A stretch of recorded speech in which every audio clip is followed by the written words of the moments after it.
వార్తల్లో ఉన్న అడపాదడపా సినిమాల్లో కనిపించిన సాలిడ్ హిట్ ఇచ్చిన విషయం ఏదైనా చూసి చాన్నాళ్లైపోయింది అన్న ఫీల్ క్రియేట్ చేస్తున్నారు కొంతమంది హీరోయిన్స్. ఇంతకీ ఎవరు వారు? కథాకమామిషి ఏంటి? పదండి చూసేద్దాం. సంయుక్త సినిమాలు చేస్తే సక్సెస్ రేట్ ఎక్కువగా ఉంటుంది అన్నది ఆల్రెడీ ఉన్న ఒపీనియన్ని. మరి అలాంటప్పుడు ఎందుకు సినిమాలు చేయడానికి ఆలస్యం చేస్తున్నారు అన్నది ఆమె మీదున్న కంప్లైంట్. చేస్తున్న సినిమాలు పర్ఫెక్ట్ టైంకి రిలీజ్ అవుతున్నాయా అన్నది ఆమె నుంచి వినిపిస్తున్న ఎక్స్ప్లెనేషన్. ప్రస్తుతం తెలుగు, హిందీ అంటూ పాన్ ఇండియాని కవర్ చేసే పనిలో ఉండడంతో ఫ్యాన్స్ ఆమెని మిస్ అవుతున్న ఫీలింగ్ క్రియేట్ అవుతోంది. వన్స్ మూవీస్ రిలీజ్ డేట్స్ వచ్చేస్తే ఈ అభిప్రాయం మారుతుందేమో అన్నది క్రిటిక్స్ మాట.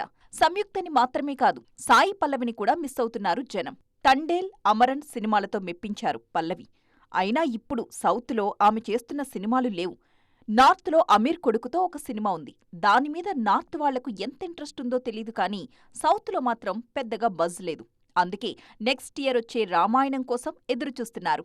లాస్ట్ ఇయర్ గుంటూరు కారంతో మెప్పించిన శ్రీలీల ఆ తరువాత పుష్ప 2లో స్పెషల్ సాంగ్లో చేశారు.